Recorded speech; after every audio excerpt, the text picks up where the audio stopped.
After aku baca ayat kursi, automatik hilang pening kepala. Benda ni terjadi bila ada benda ni dia berkenan dengan aku. Okey. Sakit sikit belakang. Sekejap Okey. Assalamualaikum.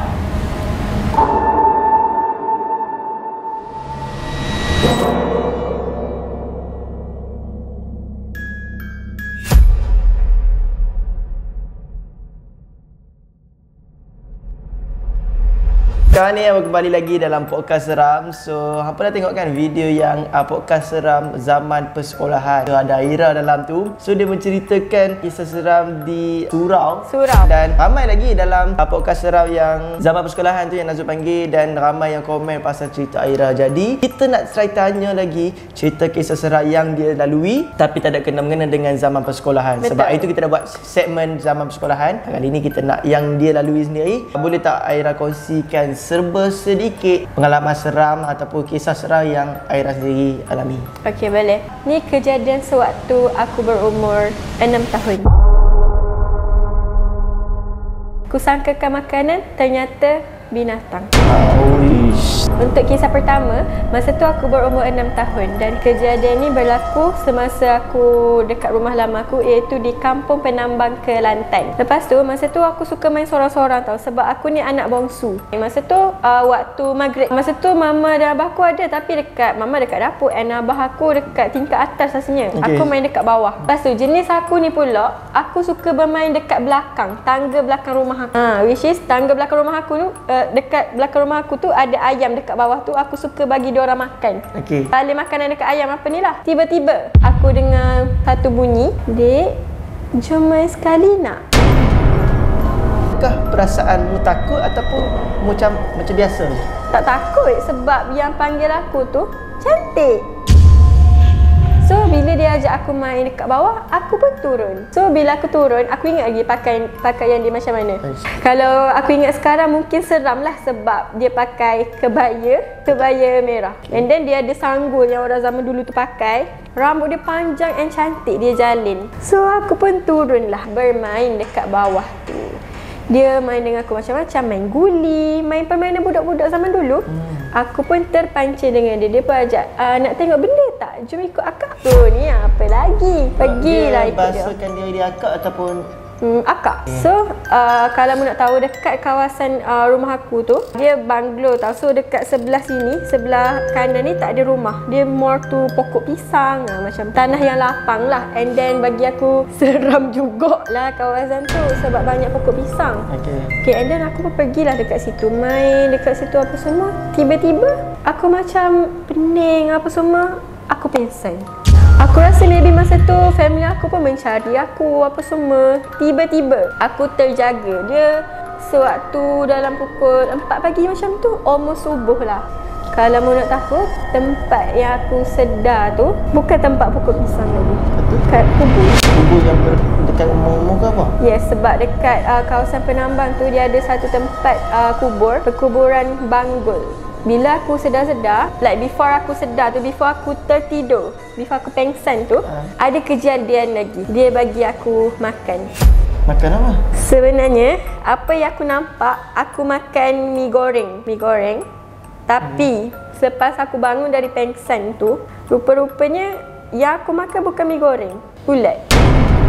Macam mana tiba-tiba dia boleh bagi mi goreng dekat pokok pisang? Masa tu bila aku masuk dekat pokok pisang tu, tiba-tiba tempat tu cantik. Dia macam alam lain, macam alam bunian kot kan, yang cantik-cantik. So maksudnya masuk tempat tu dia ada kedai-kedai. Ya, dia ada taman permainan yang boleh tarik perhatian budak. So aku nampaklah ramai lagi budak-budak yang lain tengah main. Dan aku pun macam shock lah. Tiba-tiba dia ajak aku makan sekali. Aku pun, siapa je yang tak tolak kan makanan apa semua tu. Aku pun makan. Lepas aku makan tu, tiba-tiba aku pengsan. Time mu sedar tu ada ulat dekat kubur tu?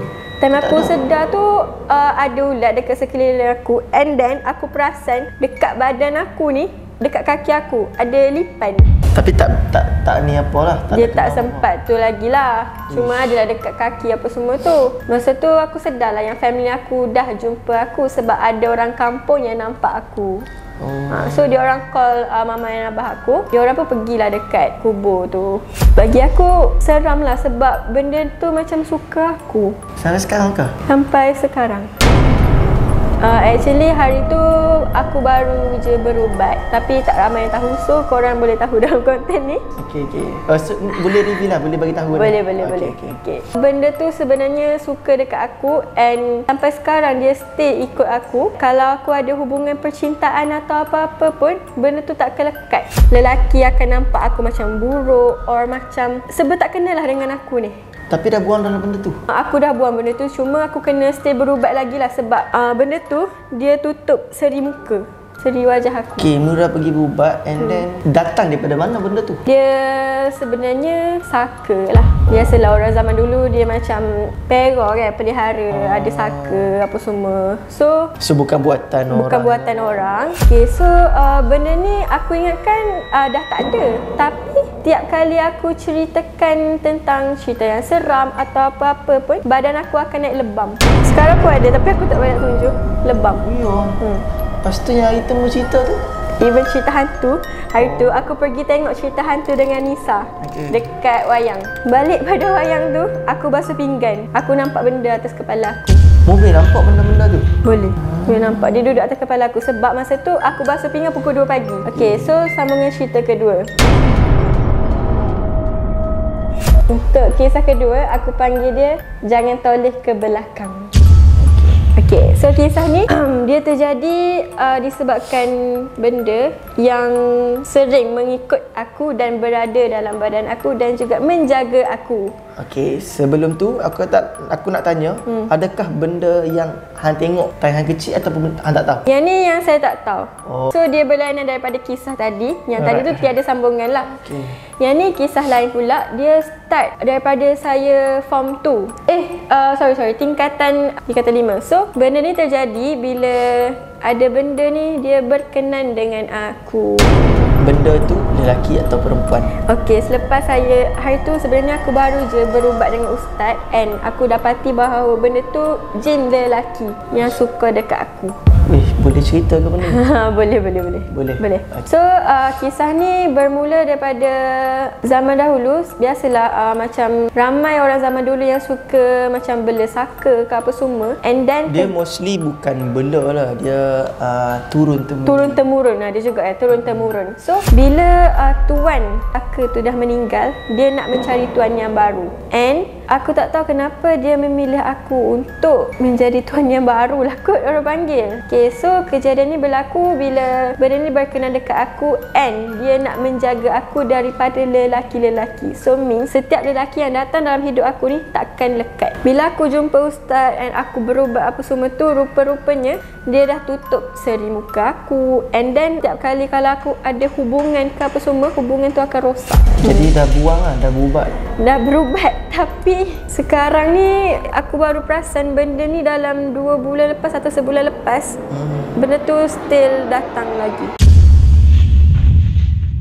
Sebelum tu aku nak tanya kan, kan mu kata dia menjagamu. Betul. So ada tak efek time masuk, time tidur ke, ataupun makan ke, atau duduk seorang-seorang ke yang jadi dekatmu? Okay, so benda tu mestilah ada sebab masa tu aku selalu bermimpi pasal ular first, and then aku bermimpi pasal lelaki and macam aku buat benda yang bukan-bukan lah dalam mimpi tu bersama lelaki yang aku tak kenal. Setiap kali aku bangun tidur akan ada banyak lebam dekat badan aku, especially dekat bahagian peha apa semualah, part-part yang tu. Setiap kali aku nak bercerita, macam aku tengok cerita hantu ataupun aku dengar cerita hantu dari orang, balik rumah wajib ada lebam dekat badan aku. Dia macam kita tak boleh nak cerita pasal dia. Dia macam marah. So ni kalau mau tengah menceritakan ni akan naik ke macam mana? Mu tak tahu lah. Balik rumah jadi ada. Kenapa benda tu dia seumpama macam marah ke macam mana? Dia tak suka kalau orang cerita pasal dia. Ni aku rasa macam tak sedap dah ni. Okay. Yang paling aku seram bagi aku hari tu, masa tu aku tengok wayang dengan Nisa lah, cerita hantu. Pukul 1 pagi kita orang bawa balik rumah. Masa aku balik tu, aku dah rasa macam ada benda yang ikut aku. And then aku rasa pening sangat-sangat. Aku baca ayat kursi. After aku baca ayat kursi, automatik hilang pening kepala. Okay, apa yang buatkan aku pening kepala? Sebab aku nampak dekat atas kepala aku tu hantu raya. Dia besar, berbulu dan mata dia merah.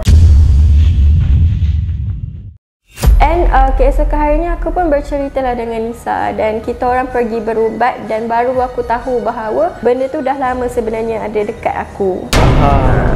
Okay, mu mesti selalu rasa sakit kepala kan? Betul, aku rasa sakit kepala. Dia benda-benda yang macam tu, dia akan ada dekat, dia bila dia ada dekat seseorang tu, dia akan selalu rasa sakit kepala dan dia rasa macam sikit-sikit dia nak marah. Betul. Betul kan? Betul. So aku ada juga benda tu kan, tapi aku dah ni kan. Tapi aku tak tahu macam mana tiba-tiba dia boleh nak main aku. Aku ni sikit-sikit aku marah, sikit-sikit aku marah. Dulu lah, sekarang dah tak ada. Dah buang lah sekarang. So aku pergi berubat and ustaz tu dia pakai jari telunjuk. Dia cucuk kepala aku. Dia nak check ada ke tak ada. Dia cucuk, dia bukan cucuk. Okey, ni kepala aku kan. Dia letak aku sakit gila. Seumpama macam dia tekan kuat-kuat dengan kuku dia macam paku gitu. So kalau dia letak je, aku sakit. So benda tu ada, tapi bila dah buang dah tak rasa benda tu. Rasa ringan kan? Rasa ringan. Betul. So aku dulu memang selalu sakit kepala, sikit-sikit sakit kepala, sikit-sikit nak marah. Aku memang macam tu dulu.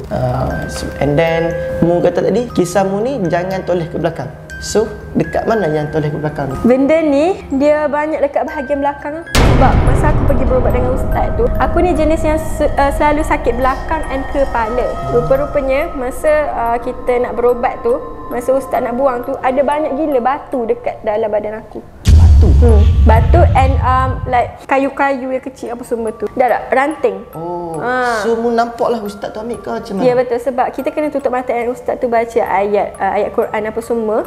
So kita akan nampak benda tu. And ustaz tu berubat apa semua tu banyak gila ni. Kalau mu nak tahu, benda tu datang daripada air terjun. Apa yang aku boleh ingat, masa tu aku ada pergi mandi air terjun lah dengan seseorang ni. And aku perasan benda tu tengah memerhatikan kita orang. So dia macam jealous sebab aku bercinta dengan seseorang, biasalah. Ya, and then satu lagi, tempat-tempat air terjun ni dia ada penjaga dia sendiri. Betul.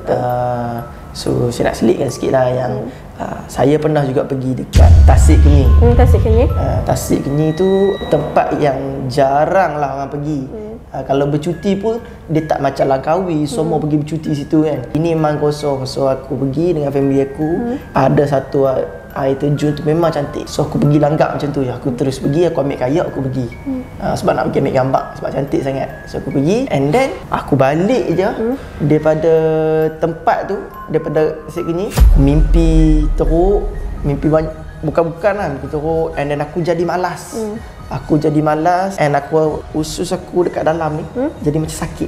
Jadi setiap kali aku mandi, aku rasa nak termuntah, sakit. Bawa pergi dekat jumpa ustaz tanya, ada pergi air terjun tak? Cakap ya. Aku pun tunjuklah gambar yang ambil tu. Kata ya, ada ni penjaga dia.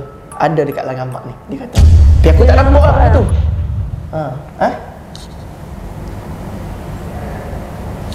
Okey. Sakit sikit belakang. Sekejap. Okey.